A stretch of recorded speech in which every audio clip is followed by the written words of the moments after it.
Welcome back. This is Nick Erickson, Registrar for the Grout Museum District in Waterloo, Iowa, continuing our series on painted helmets in the First World War. Today, we're going to look at this guy. Now, before we get into its history, let's look at the piece itself. All right, so we know it's a standard US-made Model 1917. Watch our first video for an explanation of the physical attributes of the type. It's been painted over, again, at least once with sand paint to increase its camouflage capabilities.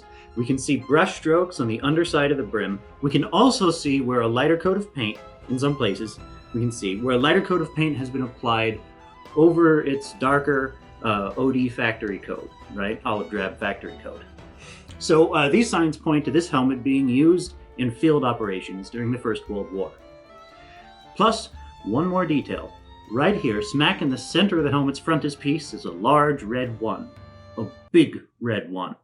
Alright, to understand what that means, we have to go backwards in time, even further, to the century before the First World War. Back when the largest unit in the US Army, with a common heritage and traceable lineage, was the regiment, an organization of about 1,000 men. Okay, so before World War I, and then during and after as well. But there's a distinction here. Regiments were grouped into brigades, brigades into divisions, divisions into corps, and corps into armies. And this is the way it was, of course, during and after the First World War as well. But the distinction here is that these larger formations, larger than a regiment, before the First World War were semi-permanent at best. Right? So these divisions or corps or army would be formed up for this or that campaign. The campaign would conclude, and then the division would be disbanded. The regiments inside it would be sent off to different campaigns and recomposed into new units there. On a couple of occasions in the American Civil War, an army might be created 1 month and disbanded the next, and then its components reformed into other armies. And this was a good, flexible system as long as all your campaigns happened inside the continental United States where the army was based. As John Quincy Adams said of America in 1821, she goes not abroad in search of monsters to destroy. Well, in 1898, she did with the Spanish-American War, and the army had to send troops halfway around the world. Now, this previously flexible system became a problem. It was confusing. It didn't quite work right, when you had to send troops that far. So beginning in 1898, Army planners began to look for a solution. Then, April 6, 1917, America's in another war again. And General Pershing, commander of the American forces, John Blackjack Pershing, he knows that he wants the entire army to fight as one, unlike the European commanders who want American regiments to plug the gaps in their own armies, right? But he's not sure, what is it going to look like when we get to France? We don't know the terrain, we don't exactly know the situation. How are we going to maintain unit coherency in all that, in all that confusion? And what are our lines of supply going to be like? Well, the army comes up with a solution. They decide to rewrite the entire army structure based around the division instead of the regiment. The division, I should say, as a permanent entity, right? Now the division is going to be the smallest unit that the army can deploy, right? Independently. And it's going to be expected to fight campaigns all on its own without support from any other unit and any other division. To make that possible, division size starts to balloon like crazy. When 1917 starts, the division is 10,000 men. By summer, it's 19,000 men, and by the end of 1917, a full-strength U.S. Army division is almost 30,000 men. And they don't have infantry divisions, or armored divisions, or mountain divisions, or any distinctions like that. It is simply the division, and it can do anything. It's got infantry, artillery, cavalry, tanks, aircraft, right? Not only is there no Air Force at this point, not until 1947, obviously, there's not even an Army Air Corps. All the airplanes, they belong to the Signal Corps, and they're folded right into the division along with everybody else. Eventually, during the war, the Army creates 64 divisions. Divisions 1 through 8 are composed of troops from the regular Army. Enlistees, these are volunteers, commissioned officers, many of whom were in the Army before the war began. Divisions 26 through 41 were made up of the National Guard, taken into federal service from the states. This is an Iowa museum, so listen up, Iowans. The Iowa National Guard mostly went into the 34th Division. Now, they didn't make it overseas in World War I, but since then, their reputation has only grown, and their insignia, the Red Bull, is known and respected throughout the world today. That summer, Secretary of War Newton D. Baker was so annoyed by all the states yelling at him to have their boys be the first in France that he directed one Major Douglas MacArthur to put together a composite division made up of troops from as many states as possible. This became the 42nd Division, the Rainbow Division, comprised of troops from 26 states. Among their ranks was the Iowan 168th Regiment. Finally, Divisions 76 through 93 were composed of what was then called the National Army. We'd had the draft before in the United States, but World War I was the first war where we started the war with the draft. And the Army was not sure what to do with such a large body of conscripts. So they put them all in a separate force. All right? It was separate from the regular Army, separate from the Guard. It was called the National Army, and it was composed of draftees. Right? Now, by war's end, they got rid of this concept and integrated the National Army with the regulars and the Guard. Iowan draftees were placed in the 88th Division based out of Camp Dodge. Okay, there's a rundown of the divisions. Now, I never have to do that again for the remainder of this video series. But what about the first permanent division in the U.S. Army? Its regiments were handpicked by General Pershing himself and composed his retinue when he arrived in France in June of 1917, making the first division the first division to arrive in France. By December, the division was fully assembled. On October 21st, it became the first American division in the trenches. On October 23rd, this gun and its crew fired the first American shot of the war. Later that day, the division suffered the first American casualties of World War I.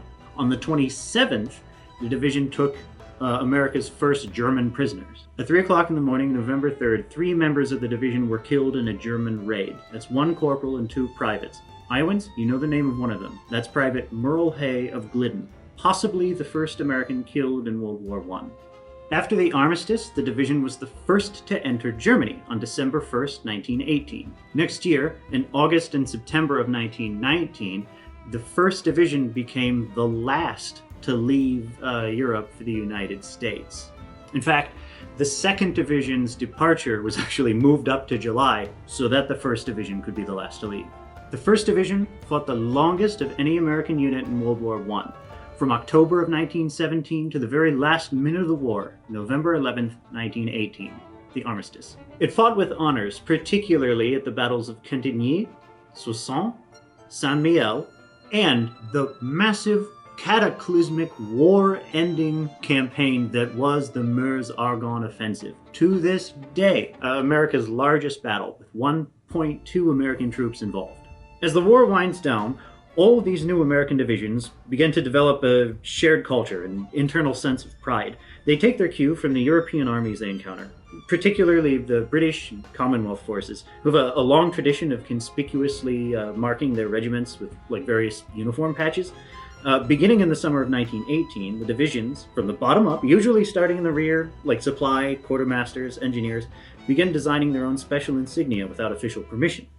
These are worn, in most cases, on the left shoulder, and referred to as shoulder sleeve insignia. Now, there is documentary proof, in the form of photographs, that some divisions were wearing their shoulder sleeve insignia, also known as SSI, on their uniforms before the war ended, even sometimes in the trenches, like these officers from the 5th Division, wearing their rather distinctive red diamond insignia. Or this guy, Major General Charles Bailey, the 81st Division on the right there, first general officer to adopt his division's insignia for his own uniform. In fact, the 81st Division is generally credited with inventing the concept of divisional SSI with their Wildcat design in the very early months of 1918. Now, there's basically no evidence to support the idea that divisions were painting their insignia on their helmets before the end of the war. It became quite popular after the armistice to paint them on the front, or the right, or the left side, in what's usually referred to as a unit flash. But every once in a while, you come across an image like this. The date of the photo is July 14. Here's a close-up of their insignia. This could just be sun reflecting off their helmets. You decide. In the weeks following the armistice, General Pershing gave his official approval to these designs, not only at the divisional level, but also at the Corps and Army level. The majority of the divisional insignia invented during this period are still in use today. Now, the 1st Division, for the first time in its life, was just a little late to the game. They didn't wind up approving their own design until October 31st. They didn't actually order or apply the uniforms until a couple of weeks after. And there was a sort of a long road leading up to that decision. During the unending, sweeping, open combat of the wars last month, 1st Division discipline really took a hit. This is common in campaigns during both World Wars. The 1st Marine Division was so badly chewed up at Guadalcanal, they had to take a year off to rest, retrain, refit in Australia. And this was in the middle of World War II, even. 1st Division headquarters, of course, knew that they were slated to be the 1st Division to enter Germany. So they wanted to make sure they scrambled to get the division back into a proper form before that happened. 1st Division orders and memoranda, wonderfully digitized completely by the 1st Division Museum in Illinois. Thank you very much for that. Link in the comments. The 1st Division orders and memoranda really do a good job of sort of illustrating this scramble in November and December of 1918. 12th November 1918. During the recent rapid advance, sanitation of necessity was relaxed, but it is directed that all organization commanders now take steps to enforce sanitary measures. The entire command has reverted to the primitive habit of defecating at any place, with utter disregard for the conventions or the effect upon succeeding commands, and all units will establish latrines. The promiscuous drinking of water from contaminated sources has caused both diarrhea and dysentery, and unit commanders will see that only authorized or chlorinated water is used for human drinking. The importance of dry clothing and shoes in relation to influenza and its dread complication, pneumonia, cannot be too strongly emphasized, and each unit will take steps to prepare a drying chamber. Overcrowding in such billets, cellars, and duckouts as remain is provocative of infectious diseases, and this custom must be suppressed with a strong hand. Irregularities and deficiencies noted 27th November 1918. Sentinels posted singly. Sentinels saluting with the hand salute. Troops in formation showed following lack of uniformity. Some without raincoats or overcoats. Some with raincoats and some with overcoats. Officers' headgear and outside garments not conforming to uniform of unit with which they were parading. Lack of uniformity in headgear in some of the organizations. Coat collars unhooked. Coats, overcoats, jerkins unbuttoned. Long hair. Harness trailing on ground from poles not raised high enough. Dirty vehicles. Drill masters standing at ease while giving commands. Drill supervisors slouching with hands in pockets. 5th December 1918. Attention must be paid to the correct and precise manner of saluting. This applies to officers as well as enlisted men, especially to officers since they must necessarily salute many more times than enlisted men, and their manner of saluting has a direct influence and serves as a sample for the men. Some of the many delinquencies and careless habits noted follow. Lack of snap in rendering the salute. Failure to snap back the shoulders when saluting. Failure to turn the head towards and to look at the person saluted. Failure to hold the head up. Failure to start the salute at 6 paces and to hold it until returned, or until 6 paces beyond the person saluted. Failure to snap the heels together when coming to attention to salute. Failure to call others to attention upon the approach of any officer entitled to the salute. Failure to observe the approach of an officer. This includes deliberate turning of backs, sudden interest in things so as to give the impression of no knowledge of the approach of the officer, and even the hurried seeking of cover to avoid rendering the salute. Keeping the left hand in pocket while saluting with the right. Improper method of saluting, which includes elbow high in the air, fingers spread, thumb extended, and the touching of the cap near the right ear. Germany, December 8th, 1918. You are not in friendly territory. Its inhabitants are your enemies. You are not in a state of peace. Hostilities are merely suspended. The will of the United States and of the countries associated with it has been forced upon this enemy. That will was and is to compel a peace depending upon conditions. The enemy asked for an armistice. They accepted its conditions. The armistice, a suspension of hostilities, was granted. But those were not the conditions of a peace. The latter have not been made known. They are of no interest to the officer or soldier as such.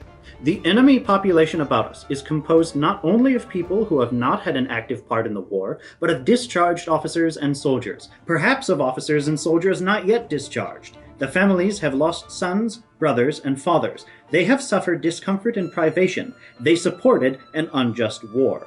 The officers and soldiers from these people burned, wrecked, looted, raped, enslaved, murdered, drowned, destroyed, treacherously called camarade. Their government violated every humane principle of international law, whined about legitimate hostile acts against itself. Its victims were women and children and civilized men on land and at sea, as well as soldiers and sailors. The German government and its army were cruel, savage, lustful, Robbery, pillage, treachery, torture, bribery, calculated and malevolent brutality were their instruments. They were unfair in battle. Our own gallant comrades are in graves because of their fiendish acts. A people from whom such an army came cannot possibly in a month have become our friends. They are our enemies. We are theirs. War may conceivably be resumed. These people have been trained to respect authority, to admire soldierly appearance and efficiency, to be polite, even obsequious to military men. Good nature, amiability, soft words, familiarity on the part of our officers and men towards them will be interpreted to mean a weak will. Slouchiness, untidiness, dirty, wrinkled and unbuttoned clothing, unshaven faces, uncut hair to mean indiscipline. Straggling, dirty harness and vehicles, rusty and stained equipment to mean inefficiency. Failure to salute and to salute correctly or to march erectly in compact, proper formations to mean lack of power, lack of reconnaissance and security detachments, careless performance of guard duty as deficiency in training. We belong to a division distinguished by arriving first from America, by fighting the longest, by heavy losses, by unfailing success, even against the flower of the German army, by numerous acts of gallantry, by many citations of the division, of its organizations and of individuals. We are among a hostile, warlike people, trained in military life, skillful, quick and bitter in criticism, hating the United States because of its decisive part in their defeat, servile and ingratiating in the hopes of benefits, curious, inquisitive, selfish, brutal at heart. We have the glorious reputation of a hard-fighting division in our hands. We are the sign of a free, noble, high-hearted, generous people. Let us by our military bearing, appearance, courtesy, and conduct show that we are the best soldiers in Europe. Let us by our dignity, calmness, aloofness, justice, and severity prove true to the memory of our fallen comrades. Let us by our straight living, good habits, pride, courage, and self-reliance give reason for a just estimate of our countrymen. Let us by self-discipline, by supervision, and by performance of the duties of command, prepare ourselves for a resumption of war, for a continuance of the suspension of hostilities, or for that peace which has been the purpose of the war. By command of Major General McLaughlin. Boy, they weren't kidding, were they? In preparation for the entry into Germany, a massive effort was made, beginning on about November the 13th, to get every man in the division into a new, clean uniform, every horse into new harness, every vehicle up and running, even in the midst of there was a European gas famine right now. The division had to look good in order to impress its German hosts, right? And this led to, on November 23rd, the ordering of the divisional SSI to be immediately sewn to every uniform, as well as the final standardization of the design. The order called for a prominent red numeral 1 to be applied on an olive drab shield, 4 inches tall and 2¼ inch wide. The shield was chosen to represent the division's position at the fore of the American Expeditionary Forces, and the color red represented the division's blood and prestige. A larger insignia was ordered applied to vehicles. This one included a laurel wreath representing the division's triumphs, and the shield was colored in a scheme roughly consistent with the Army's contemporary branch-specific uniform piping colors. It was this vehicle insignia that would eventually grace 5 1st Division battle monuments put up across France in 1919, still standing today. The origins of the big red 1 insignia are not quite known. According to the Society of the 1st Division, there are 2 likely stories. The first one is probably apocryphal. It says it took place during the training days of the division back in 1917. There's a vaguely humorous story of a general who cuts a red number 1 out of some pajamas, puts it on his shoulder. A lieutenant says, the general's underwear is showing. The other story, which is probably more reasonable, is that the red 1 came from the engineers who operated the division's vehicles. They used to paint a big red 1 on there to distinguish it from other units' vehicles. That sounds about right.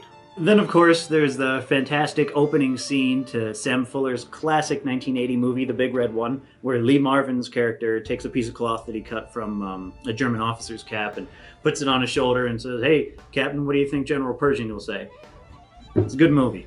In the midst of the positive flurry of orders and counter-orders in the days following the armistice but before the march into Germany, comes this small document. An order establishing an animal collection point in the vicinity of the 7th Field Artillery Regiment, to be organized by one Lieutenant Gilchrist. And there he is. There's our man. Dr. Clifford M. Gilchrist of Ontario, Iowa, near Ames, owner and wearer of this helmet. We don't know a whole lot about him. He was born in 1891 in Boone, and while we don't have any pictures, his draft card states that he was of medium height, slender build, with blue eyes and light brown hair. After being commissioned an officer in the Army Veterinary Corps, he was assigned to the 1st Division headquarters and traveled to France in July of 1917. And he was there for the whole war. More than 2 years later, he arrived stateside in September of 1919. Then unfortunately, he passed away in Grinnell, Iowa on December 31st, 1922, of complications following an operation for acute appendicitis. He was a lieutenant at war's end, but managed to finish his service a captain. In addition to his helmet, we have his uniform and some minor pieces of kit. Here's some of what we have. He's got the divisional insignia on his shoulder as well. Now, both the insignia on his shoulder and on the helmet approximately match the dimensions in the November 23rd order. It's safe to say, therefore, that his shoulder sleeve insignia was present for his march into Germany. What is less certain is the helmet insignia. As best I can tell, there was never an order to put the insignia on helmets. It just kinda happened. It might not have happened overseas, though. When the division arrived back stateside, they conducted 2 big victory parades, one in New York and one in Washington, D.C. Apparently, if you stood and watched at any one point, it took the entire division 4.5 hours to pass before you. Now, it can't be really made out in the photos here, but the 1st Division Museum assures me that the insignia is present on every one of those helmets in both victory parades. And that's it for this time. If you have any questions, put them in the comments or email me directly. This is Nick Erickson, Registrar, Grout Museum District, signing off.